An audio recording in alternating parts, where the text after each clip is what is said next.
तो वॉर से संबंधित कुछ बड़ी खबरें हैं। सबसे पहले वो आपको सिलसिलेवार हम बता देते हैं, उसके बाद में मिडिल ईस्ट में जारी संघर्ष पर बात भी करेंगे। हमारे साथ पैनल भी जुड़ेगा, लेकिन बड़ी खबर सबसे पहले जान लीजिए।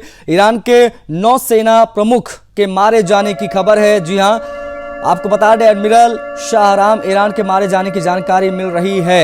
ईरान से मौत के आधिकारिक पुष्टि का इंतजार अभी है, लेकिन ये खबरें तैरने लगी हैं। बड़ी जानकारी है, इजराइल के हमले में मारे जाने की खबर है। इजराइल के अटैक में ये मारे गए हैं, ऐसी सूचना मिल रही है। तो ये इस वक्त की एक बड़ी जानकारी बता रहे हैं आपको।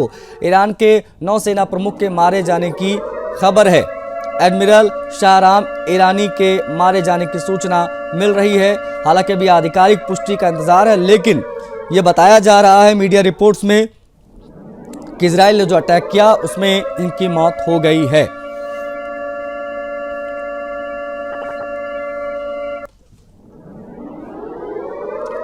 अगली बड़ी खबर भी हम आपको बता दें, सीफेरिस्ट में आईआरजीसी का बड़ा हमले का दावा है। आप बता दें, ईरान में नेतन्याहू के दफ्तर पर हैबर मिसाइल दागी गई है।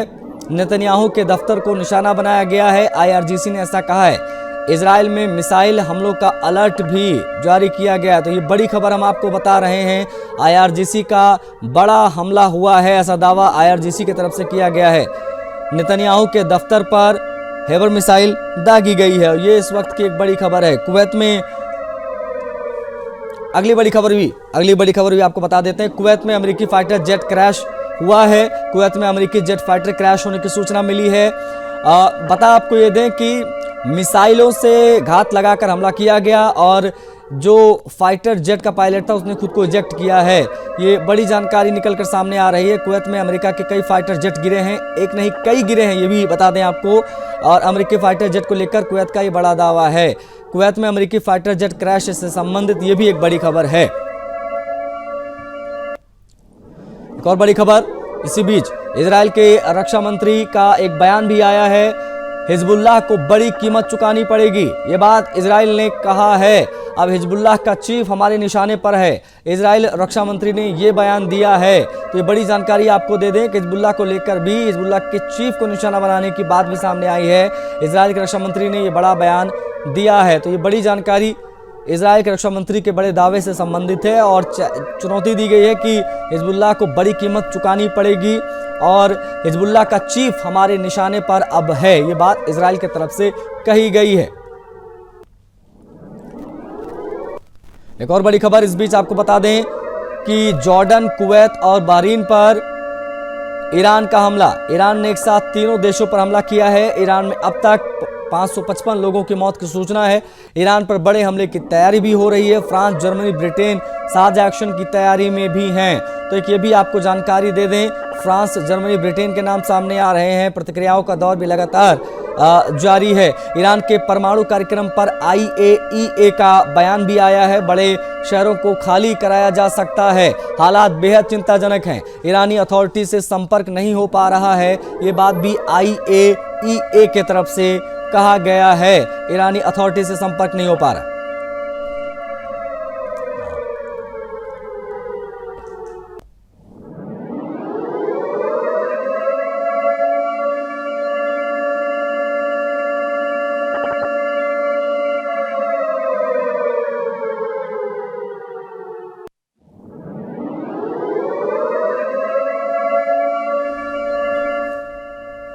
तो बता दें आपको कि संजीव श्रीवास्तव हमारे साथ जुड़ गए हैं, विदेश मामलों के जानकार। हम बात करेंगे उनसे। और कमांडर भूषण दीवान सर हमारे साथ जुड़ गए हैं, रक्षा विशेषज्ञ, उनसे समझने की कोशिश करते हैं। सबसे पहले कमांडर भूषण दीवान सर से समझेंगे। सर, अब तो काफी समय हो गया पहले अटैक के बाद से लेकर अब तक, किस प्रकार से किस दिशा में जाते आप देख पा रहे हैं इस पूरे संघर्ष को? आशीष जी धन्यवाद। ये जल्दी रुकने वाला नहीं है, इसका दायरा बढ़ रहा है और देश भी जुड़ रहे हैं इसके अंदर। तो ईरान की तैयारी भी पूरी थी। अब सारी बात एक ही चीज पे, सब पूरे आगे क्या होता है इसका दारोमदार एक ही चीज पे निर्भर है कि ईरान की मारक क्षमता कितनी और बाकी है होगी, कितना उनके पास असला है जो कई महीने से वो इकट्ठा कर रहे हैं और कितना रिप्लेनिश हो सकता है। पर बात बड़ी क्लियर है, ईरान अपने जवाबी कार्रवाई में जरा सी भी चूक नहीं दे रहा है, जरा से भी ढील नहीं दे रहा है। ऐसा बिल्कुल नहीं लगता है कि वो कमजोरी में आ गया है और वो सुलह करने वाला है। काम उनके मन में बड़ी बात साफ है कि हम बेशक खत्म हो जाएंगे पर अब आपको भी हम खत्म करके छोड़ेंगे। अब कहां तक ये चीज सच में निकलती है ऑन द ग्राउंड, ये तो अभी समय बताएगा। नहीं, अगर ये लंबा संघर्ष खिंचता है सर, तो क्या उतनी सैन्य क्षमता है उनके पास टिकने की? ईरान के पास है तो कितने दिनों तक टिकने की क्षमता होगी इनके पास बिना बाहरी सपोर्ट के? ये भी बताइएगा हमारे दर्शकों को। हाँ, मैं बताता हूं आपको। मैंने, अगर आप देखें, अगर आप स्टडीज करें तो प्रेडिक्शन ये भी है कि अगर जो सीक्रेट तरीके से ईरान के तरफ से हवाले से, रशिया के हवाले से, नॉर्थ कोरिया के हवाले से उनको असला अगर मिलता रहता है सिविल मर्चेंट शिप के द्वारा या हवाई जहाज के द्वारा या थ्रू प्रॉक्सी इराक के द्वारा, इराक के लैंड रूट से, तो ये कम से कम 2-3 महीने तो क्लियर कट ईरान आगे चल सकता है। ऐसा आंकलन हो रहा है और उसके बाद क्या होता है वो देखने की बात है। ठीक है, ओके। हमारे साथ विदेश मामलों के जानकार श्रीवास्तव जी भी हैं, उनसे भी हम बात करेंगे।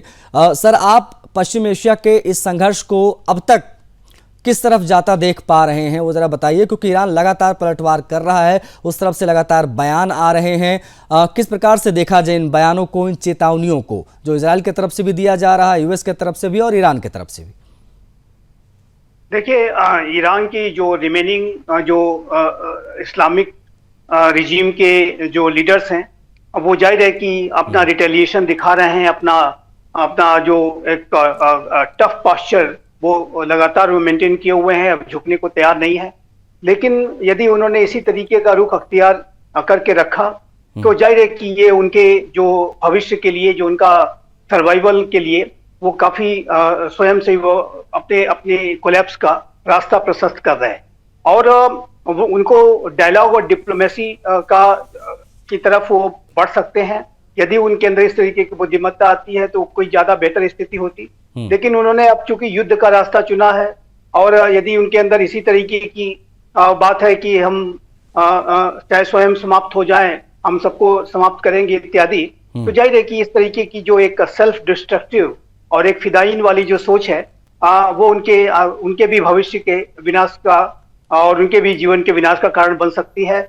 जैसा कि आपने देखा है कि अयतुल्लाह खामनाई और जो अन्य जो टॉप लीडर्स रहे हैं, उनको डे 1 में ही अमेरिका ने एलिमिनेट कर दिया है। तो ऐसे में यदि उनके पास ये ऐसे ही अटैक करते रहे तो अमेरिका और इजराइल की जो मिलिट्री माइट है वो बहुत बड़ी है। वो लॉन्ग टर्म में भी वो लंबे समय तक युद्ध लड़ सकते हैं। और देखिए, अमेरिका की जो ताकत है, जो पावर है, वो ओवरवेलमिंग है। वो अमेरिका वर्तमान समय में एक युद्ध में यूक्रेन में भी एंगेज है और वहां पर भी यूक्रेन को हथियारों की सप्लाई अमेरिका ही करता है, नाटो करते हैं।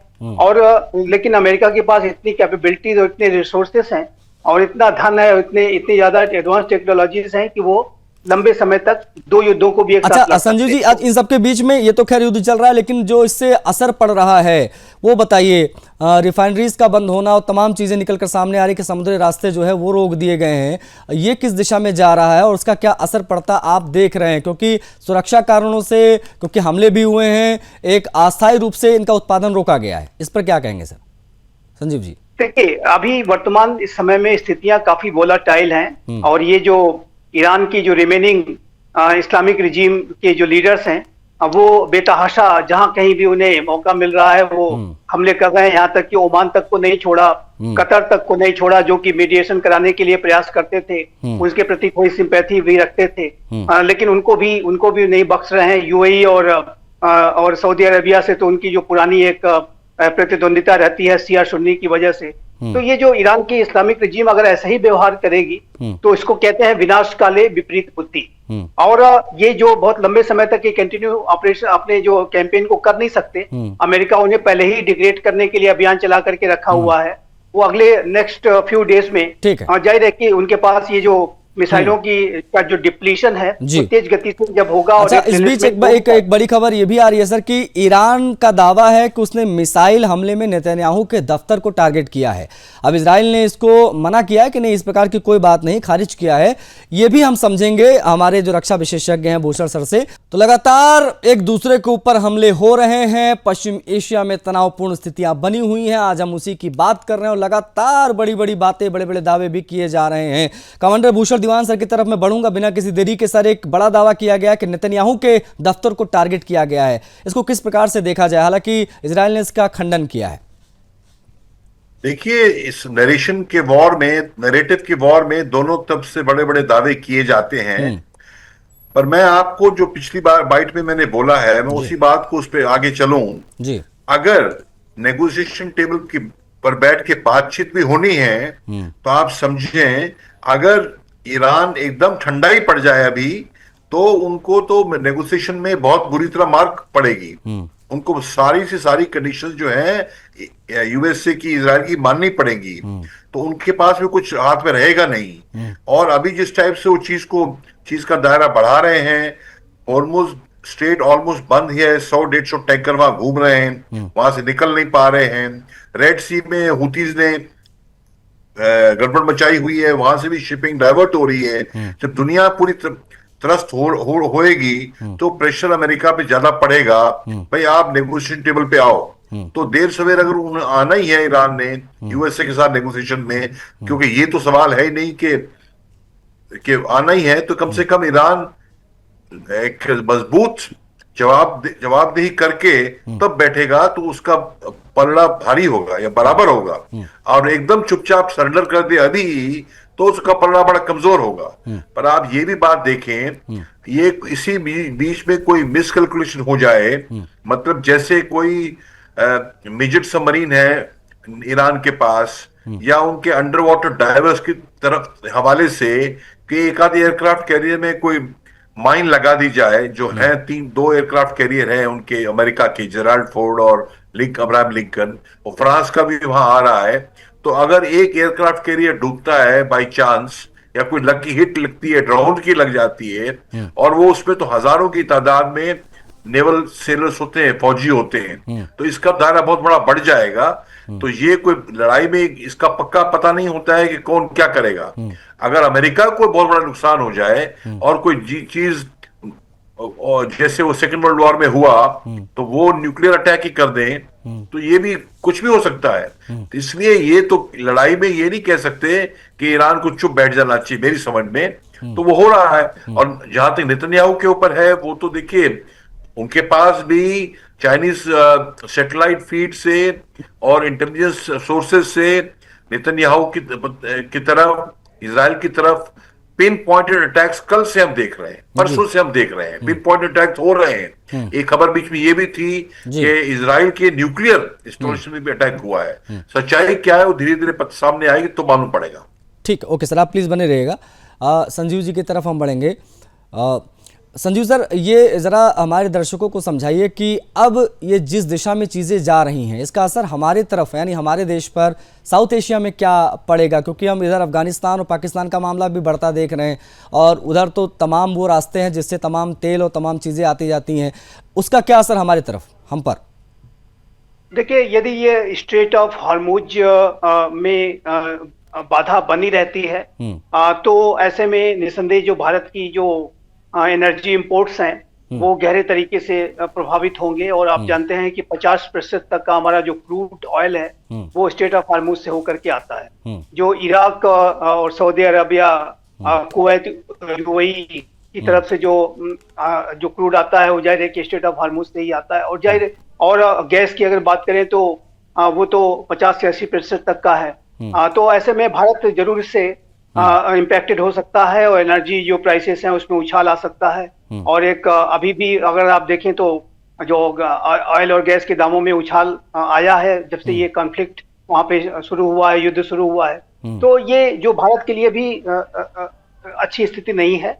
और ये इस संदर्भ में भारत की सरकार और भारत के हमारे जो विदेश मंत्रालय के द्वारा जो प्रतिक्रिया दी गई थी उसमें इसके बारे में गहरी चिंता व्यक्त की गई।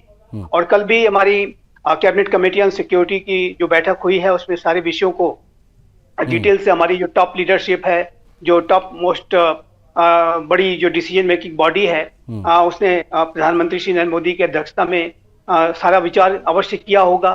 चाहे वो एनर्जी प्राइसेस पे अगर कोई ज्यादा उछाल आता है तो कैसे उसको डील किया जाए, हमारे अपने नागरिक यदि खतरे में पड़ते हैं तो कैसे इवैक्यूएट कराया जाए, उसके बारे में भी निसंदेह चर्चा की गई है। तो ये जो पूरी स्थिति है वो भारत के लिए भी चिंता का कारण है।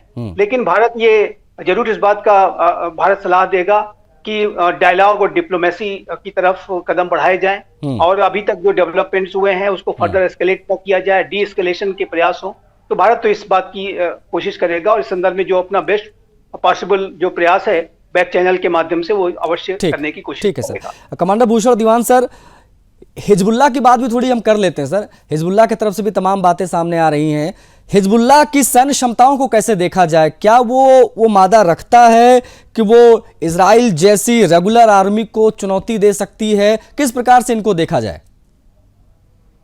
पहले भी और अभी भी हिजबुल्लाह के पास इतनी ताकत नहीं कि वो पूरे तरीके से चुनौती दे पाए इजराइल को, पर जो डैमेज कर रहा है, जो रॉकेट अटैक्स हो रहे हैं, जो सिटीज तबाह हो रही हैं, और इजराइल से ये भी खबर है कि सभी के पास अच्छे से शेल्टर्स वगैरह का हिसाब इजराइल में इतना पक्का नहीं है, क्योंकि इजराइल काफी देर तक लड़ाई लड़ता रहा है हमास के साथ उसको खत्म करने में।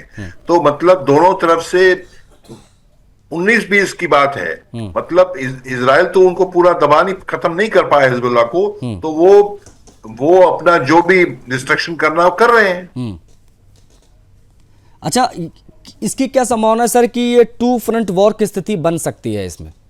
अगर ये लोग अगर ये टकराव बढ़ाते हैं उस उत्तरी मोर्चे पर, सीधे युद्ध में कूदता है ये, तो क्योंकि उधर से अभी से बयान दे दिया गया इजराइल की तरफ से कि हमारा अगला टारगेट हिजबुल्लाह का चीफ है। अच्छा, इजराइल की तरफ से टू फ्रंट वॉर जो कह रहे हैं कि ईरान के ऊपर भी और हिजबुल्लाह के ऊपर भी, ये कहना चाह रहे हैं आप? जी बिल्कुल। वो हिजबुल्लाह की लड़ाई करने के लिए तो इजराइल काबिल है। देखिए जो ईरान पे हो रहा है वो तो एरियल वॉरफेयर है, और जो रॉकेट फोर्सेस हैं, इवन लैंड फोर्सेस के पास जो भी असला है, वो तो शॉर्ट रेंज के लिए हिजबुल्लाह को टैकल करेंगे ही, उसमें कोई डाउट नहीं है। पर उसको टू फ्रंट वॉर नहीं, हमको नहीं समझ से कहा जा सकता कि वो टू फ्रंट वॉर हो गया है। वो जरूर करेंगे उस चीज को, वो होगा।